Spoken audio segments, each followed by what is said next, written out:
There, I put a plant in the background of the video. I need help again convincing people that I'm better than them. Hello. What's up, everybody? Welcome back to another episode of MikeMGTV, and I'm tired. I came home from being away for a month and had the bright idea to go home and visit family. I thought that would help me rest. And as many of you know who have to deal with family, I'm sure you can imagine it wasn't. But now I'm finally back, home here in my apartment. Look, there's a plant. Don't look too hard though, because it's dying. Relaxing in my apartment, having a morning cocktail, because you don't need to wait until 5 p.m. when your mental capacity is shit. I'm having a cognac hazelnut latte. And for anyone who wants to know how to make this, don't worry, I got you right now. Today we're gonna be making a rough nut latte. It's basically a hazelnut cognac latte. We're gonna come in with our frangelico right off the bat, and then we're gonna grab our cognac. But prepare, use a better glass. You make a mess when you don't prepare. You know what I'm talking about, bottoms?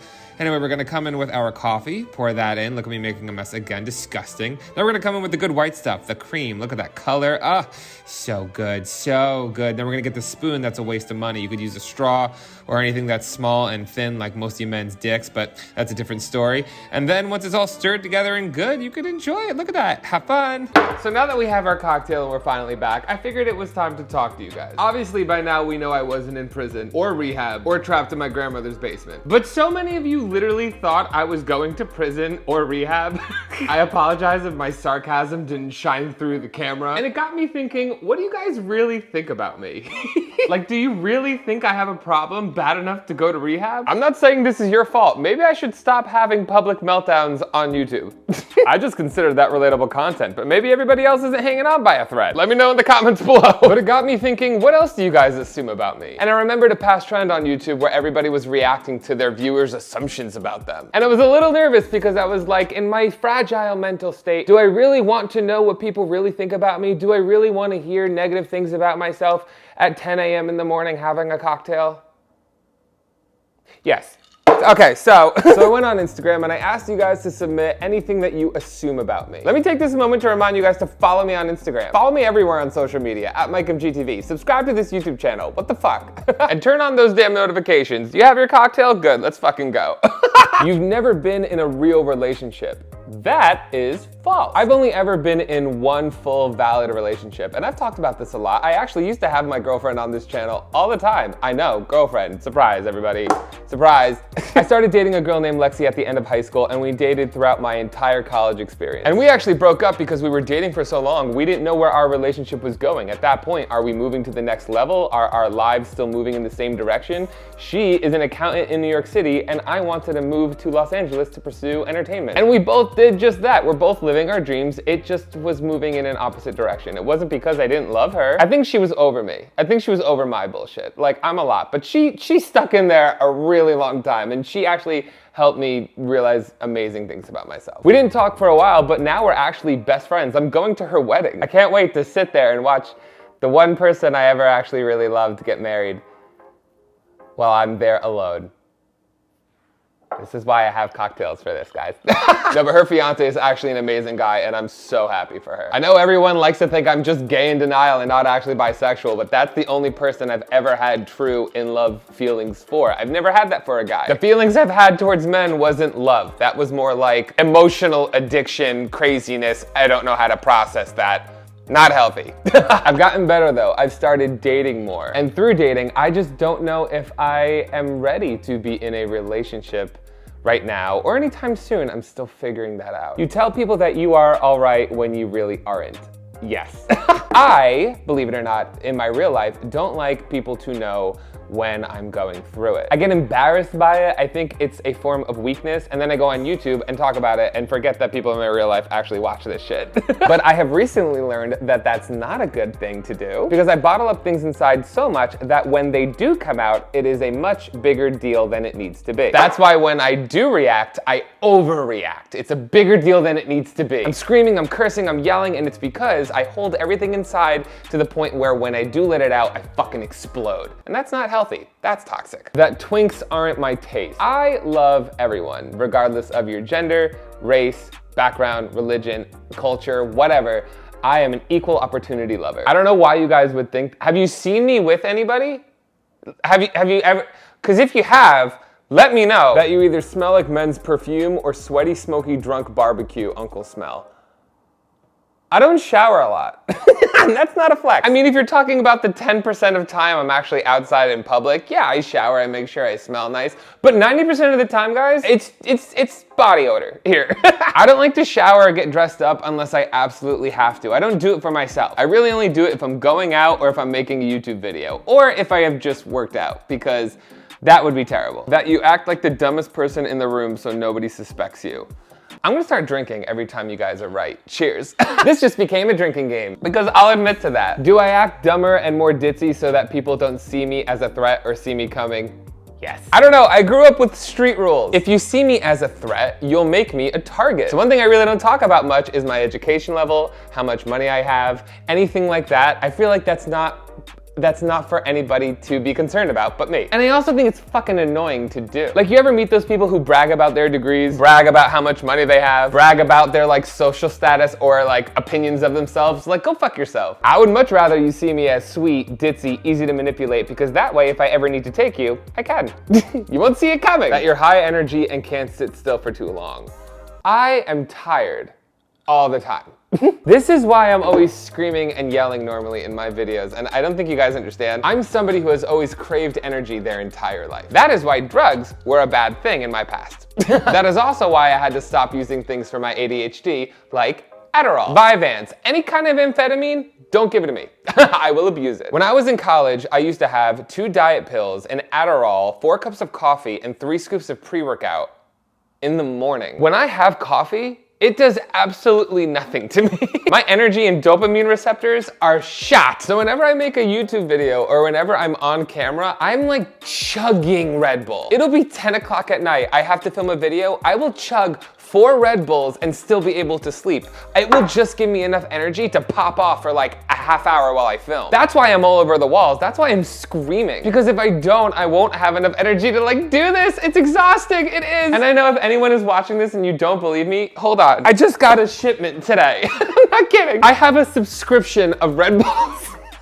Please sponsor me, Red Bull. Please, for the love of God. I waste so much money on this. It's not even funny. And please, please don't yell at me in the comments and tell me how bad this is for me. I know. Just trust me when I tell you that at this point in my life, this is the healthy alternative.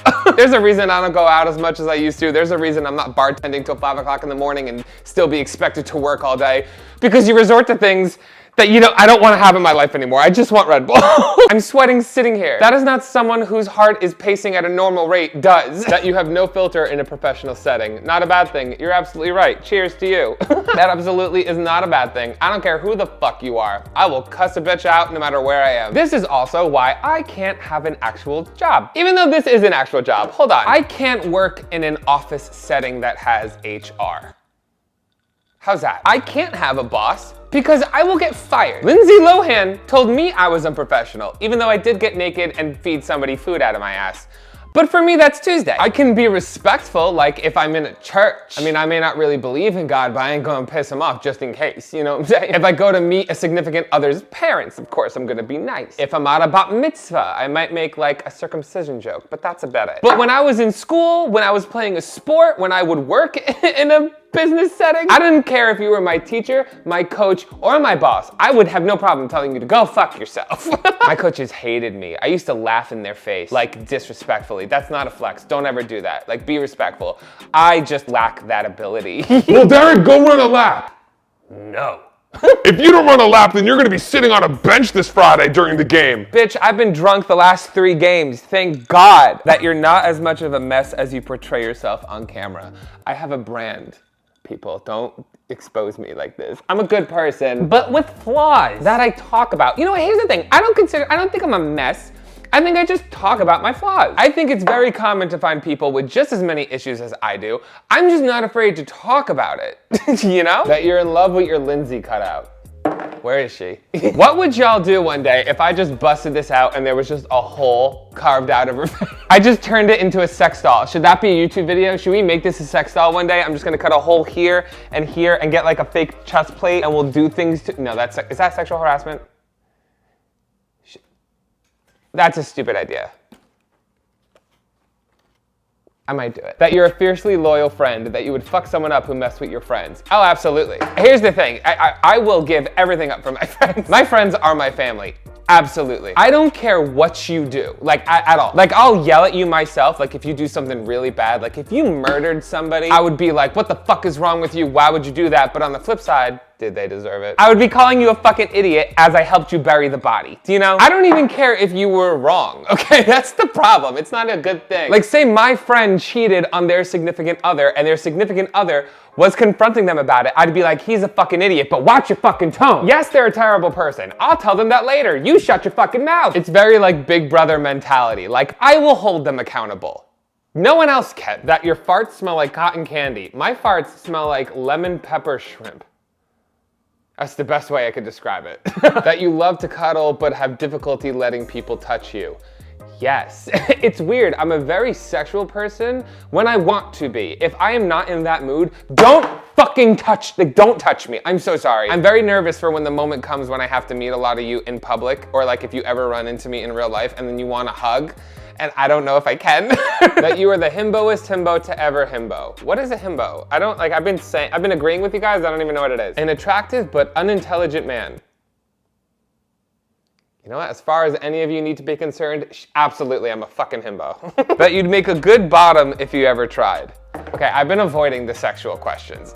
This is the one that is, of course, the most assumed. Many of you are referring to me as an unforgiving top or an insatiable bottom. More of you prefer the bottom answer. Let me go on record and say it's not that I have a problem with either. If I'm hooking up with another dude, I prefer to top. That's not because I have a stigma against either. I just have trauma, which makes one of these options very difficult for me to do without running into the bathroom and crying. And if there's one thing I think we can all agree upon, it's nobody likes a crying bottom. And if you do, maybe you're the one that should be in therapy. And then there's a lot of you like this person who said, I thought you were gay, but you're straight. Out of all the things you could assume about me, that? You have the image of a bad boy with a big heart underneath. What, am I walking around with a leather jacket and a cigarette? Am I a greaser? You are mask for mask only. Am I masculine? You're as fun as you are annoying. Absolutely, cheers to y'all. The people that call me annoying, I think are just boring. Oh, you talk too much. Oh, you're too loud. Oh, I'm sorry, you're right. Have fun fading into the background, boring ass motherfucker. You know what, I might be too much, but that means y'all not enough. You're a crying drunk, not a fist fighting drunk. I'm a let's go to McDonald's and go to bed kind of drunk. That you speak about your past so others don't have to go through what you did. Absolutely. That's the only reason I talk about sexuality in general on this channel. This is, in reality, a drinking channel. That's what it's become. But I like to talk about sexuality on this channel and portray somebody who is happy with themselves. Now, even though I wasn't always, to show anybody else who might be in the same boat that they will one day be happy with themselves too. And to not beat yourself up so bad and think the world is always gonna hate you and do terrible things to yourself because you think that's what you deserve. I wanna be like an example that there's a light at the end of the tunnel, you know? It's a very dim light. It's a light with a lot of other issues. But you know what? If I didn't go through some of those things, maybe I wouldn't have these fucking issues. So I'm trying to prevent people from being me, damn it. That you don't realize how attractive and sexy you are. Do we actually like the people who do realize that they're attractive and sexy? Confidence, great. Cockiness, get the fuck out of here. That you're actually quiet and reserved when not in front of the camera. Cheers. I want peace. I want peace and quiet, and I want to be alone. I have trained myself to be an extrovert. It's my job. I'm very good at it. But if I was only expected to leave my house every once in a while like a fucking groundhog, I'd be so happy with that. That you're like an M&M, hard on the outside but soft on the inside. I am baby. That you're doing better off in the long run not being on MTV because you have more you time. Yeah, I mean, I can do both. But I will always, always, always pick YouTube over reality TV. Because reality TV is not fun. It's actually a terrible, terrible time. The best thing about it is really the people you meet. And also the worst thing about it is the people you meet. And it's like here, I'm in control. In those settings when I publicly break down or like say things that are stupid that I wish I could take back, the world gets to judge me on it. And I'm not really a stable, sane person. Like there's a reason I would be chosen to ever do reality TV. It's not to sit there and make good choices, guys. But let's be real, I'll go anywhere if there's a paycheck. Except a sex dungeon. I'm not doing that ever again. You're a psychiatrist retirement plan. You seem like you have a lot of emotional highs, but you drop really low, and you're emotionally strong as fuck. That was a roller coaster. One that I've been riding. The only thing I've been riding, damn it.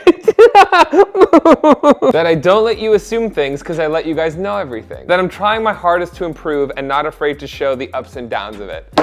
Thank you, and good night. Let's finish this drink because those were fucking awesome and made me really happy. Guys, regardless of what you assume about me, here's one thing I can promise you. I will always let you know what's going on. I will never sugarcoat a goddamn thing. I'll show you the best sides of me and I'll be accountable when I fuck up. Because trust me, I fuck up a lot. And I hope you guys are here to celebrate the good times and also make sure I'm accountable when I fuck up. Like when I do something bad, be like, Michael Uwu, stop it. And if I'm sorry, I'll say I'm sorry. And if I'm not sorry, I'll tell you to go fuck yourself. But you know what? Say what you want. That's the good thing about being stubborn. Because when I apologize, you know I genuinely mean it. Because if I'm not sorry, I'm not saying I'm fucking sorry. Like you can go fuck yourself. But we all know I'm never out here to genuinely hurt somebody. And if I do, it kills me. Because we're all just here to have a good time and laugh, you know? I like that self-appointed title of Big Brother of the Internet. I like making all the mistakes I've made throughout my life so you guys back home don't have to. You learn through your mistakes. Hopefully you guys won't have to make the same mistakes that I do. Which is why I'm always gonna talk about them. You'll hear it first from me. Like you'll find out all the drama and tea from me before anybody else can get to it. That's for damn sure. I'll be the one to spill my own tea, thank you very much. Let me know in the comments below if you have any other assumptions about me that I didn't talk about in this video, or if you agree or disagree with any of the ones I mentioned. And don't forget to follow me across all social media. You can find me everywhere at MikeMGTV. And don't forget to subscribe and turn on the notifications for this YouTube channel.